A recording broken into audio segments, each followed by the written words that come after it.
Assalamualaikum warahmatullahi wabarakatuh. Perkenalkan, saya Juika dengan NPM 21215120 dari kelas D, Program Studi Pendidikan Matematika, Fakultas Keguruan dan Ilmu Pendidikan, Universitas Siliwangi. Di sini, saya akan menceritakan sedikit mengenai profil hidup saya. Dimulai dari biodata diri saya. Nama saya Juika, biasa dipanggil dengan Jui. Tempat tanggal lahir saya yaitu di Cirebon, tanggal 13 Desember tahun 2002, yang artinya saya sekarang berusia 18 tahun 11 bulan. Selain itu, saya anak pertama dari 3 bersaudara dari pasangan Bapak Umaman dan Ibu Animi. Hobi saya yaitu membaca dan bernyanyi. Warna kesukaan saya warna pink dan warna hitam. Makanan favorit yaitu nasi goreng dan minuman favorit teh manis. Golongan darah saya yaitu B resus positif.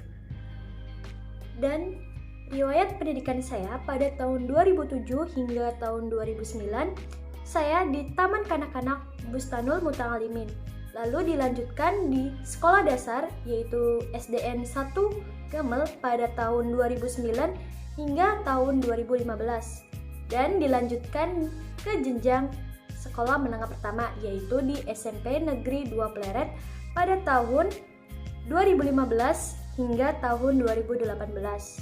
Lalu dilanjutkan ke jenjang yang lebih tinggi yaitu sekolah menengah atas di SMA Negeri 1 Plumbon pada tahun 2018 hingga 2021. Dan dilanjutkan ke jenjang yang lebih tinggi yaitu di Perguruan Tinggi Universitas Siliwangi pada tahun 2021 hingga sekarang. Hal apa saja sih yang ditempuh pada masa sekolah dasar? Sekolah menengah pertama, sekolah menengah atas, bahkan ke perguruan tinggi. Nah, di sini saya akan menjelaskan sedikit mengenai pengalaman-pengalaman yang saya dapatkan pada pendidikan sebelumnya. Di sini saya pernah mengikuti lomba gerak jalan dan pada saat itu saya sebagai komando. Yang kedua, pernah mengikuti lomba pidato atau pidacil pada tingkat kecamatan. Pada saat itu saya duduk di kelas 4 SD dan mendapatkan juara ketiga. Lalu, saya mengikuti ekstrakurikuler yaitu pencaksilat dan membatik. Tapi pada saat itu saya lebih fokus pada pencaksilat. Di sini saya mempelajari pencaksilat seni tunggal. Dan pada saat kelas 5 SD, saya pernah mengikuti lomba seni tunggal di tingkat Kabupaten Cirebon. Bersama rekan saya yaitu Velmas yang saat itu masih kelas 4 SD. Masih ingat jelas di pikiran saya mengenai perlombaan pencaksilat yang pada saat itu dilangsungkan. Di sana, saya sangat gugup ketika saya dipanggil untuk menampilkan seni tunggal. Dan di depan saya terdapat 4 atau 5 juri. Lalu, saya memulai dan pada pertengahan yaitu di bagian golok, saya menjatuhkan goloknya sehingga saya di situ didiskualifikasi. Namun sebelum didiskualifikasi saya melanjutkan apa yang sudah terjeda karena golok saya jatuh. Karena hal itu saya sedih, kecewa dan marah pada diri saya sendiri. But it's okay. Jadikan itu sebuah pengalaman. Lalu selanjutnya pada kelas 6 SD saya pernah mengikuti lomba lari estafet. Sebelum ke tingkat kabupaten, di tingkat kecamatan diseleksi terlebih dahulu dari berbagai sekolah dasar pada saat itu. Dan saya terpilih menjadi salah satu perwakilan dari kecamatan Pleret. Di situ terdapat sekitar 5 orang dan salah satunya yaitu saya. Kemudian tiba pada hari perlombaan, di mana saya sebelum-sebelumnya sudah berlatih sangat keras dengan teman-teman saya. Lalu pada saat perlombaan dimulai, saya semaksimal mungkin lari dengan cepat Namun ada beberapa masalah. Pada saat itu teman saya melakukan kesalahan sehingga tim saya didiskualifikasi. Saya menerima kekalahan dengan lapang hati dan tidak pernah menyalahkan seseorang yang telah melakukan kesalahan, karena di sini kita kerja tim, bukan kerja individu. Selanjutnya pada jenjang sekolah menengah pertama, yaitu di SMP Negeri 2 Pleret, pada jenjang sekolah menengah pertama saya mengikuti ekstrakurikuler yaitu futsal putri. Nah, di sana saya mendapatkan banyak teman karena pada latihan futsal tidak hanya sekolah sendiri, yaitu seringkali digabungkan dengan sekolah yang lain. Nah, dari situ saya memiliki banyak relasi. Selain itu, saya beberapa kali mengikuti lomba turnamen futsal. Dan di sana saya mendapatkan banyak pengalaman, meskipun pada saat itu saya belum pernah mendapatkan kejuaraan. But it's okay, karena tujuan saya mengikuti itu tuh untuk menambah pengalaman, bukan untuk mencari kemenangan. Selanjutnya, saya pernah mengikuti lomba cipta baca puisi pada tingkat kabupaten. Di situ pada mata pelajaran bahasa Indonesia, dan saya hanya satu-satunya perwakilan dari sekolah saya. Dan pada pengumuman saya tidak berhasil lolos pada 10 besar. Selain itu, saya mengikuti Pasanggiri Bahasa Cirebon. Di situ saya mendapatkan bagian pidato dan teman-teman yang lain mendapatkan bagiannya masing-masing. Dan di sana saya masih belum mendapat kemenangan.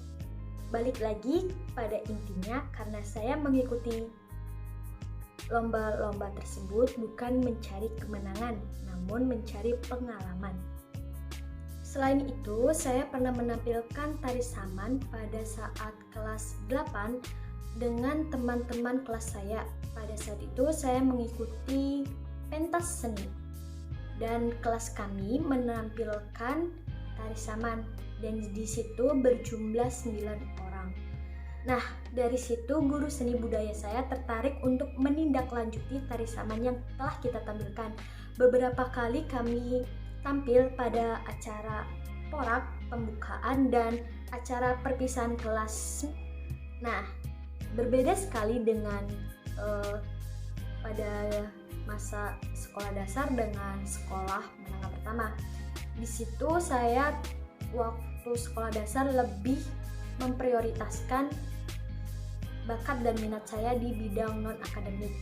Sedangkan pada sekolah menengah pertama saya lebih memprioritaskan nilai akademik saya, namun tidak menutup untuk selalu mengikuti kegiatan di luar akademik.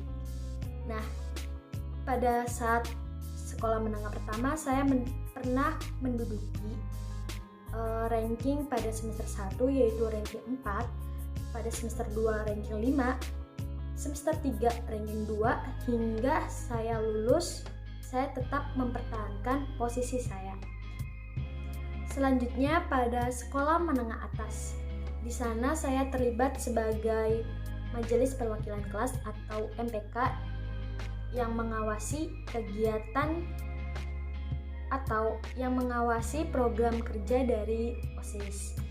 Nah, dari kegiatan-kegiatan tersebut saya mendapatkan banyak pengalaman, yaitu dimulai dari kegiatan-kegiatan kecil hingga kegiatan-kegiatan besar. Lalu saya pernah menjadi perwakilan Olimpiade Sains tingkat kota. Di situ saya pada bidang fisika bersama dua teman saya yaitu Verina dan Amalia. Pencapaian-pencapaian saya pada saat sekolah menengah atas yaitu pada semester pertama saya mendapatkan peringkat kedua di kelas. Dan pada semester kedua saya mendapatkan peringkat pertama. Selanjutnya pada semester ketiga saya kembali mendapatkan peringkat kedua.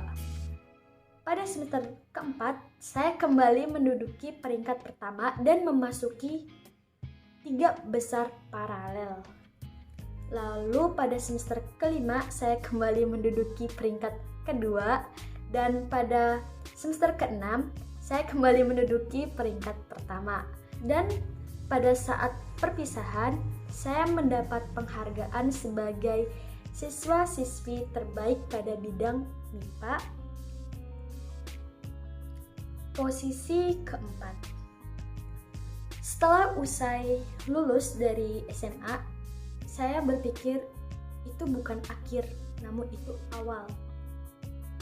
Dan saya pernah gagal pada jalur SNMPTN dan jalur SBMPTN. Pada jalur SNMPTN, saya mengambil di Universitas Pendidikan Indonesia.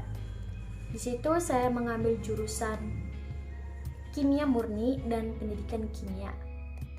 Dan pada jalur SBMPTN, di situ saya mengambil Universitas Negeri Semarang, jurusan pertama Pendidikan Kimia dan jurusan kedua Pendidikan Fisika. Setelah saya gagal 2 kali, saya tidak berhenti mencoba.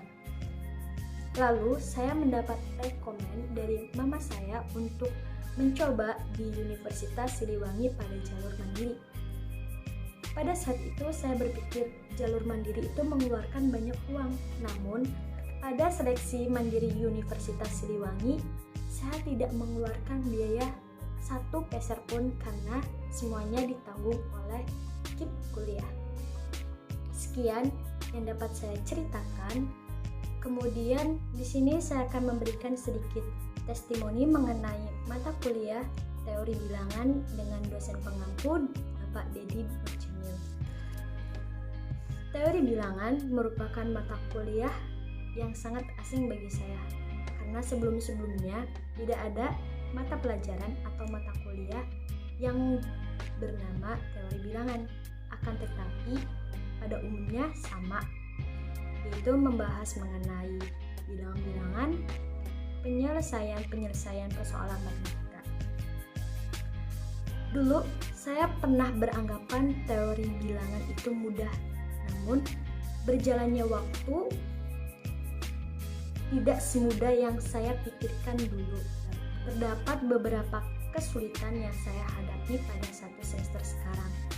Akan tetapi tidak menutup kemungkinan saya untuk mengejar ketertinggalan saya pada mata kuliah teori bilangan dengan cara berdiskusi dengan teman-teman dan menanyakan hal-hal yang belum saya ketahui, yang belum saya pahami kepada teman-teman yang aktif dan kepada teman-teman yang mengerti mengenai materi yang telah disampaikan pada mata kuliah teori bilangan. Sekian yang dapat saya sampaikan. Kurang lebihnya saya mohon maaf. Wabillahi taufiq wal hidayah. Wassalamualaikum warahmatullahi wabarakatuh.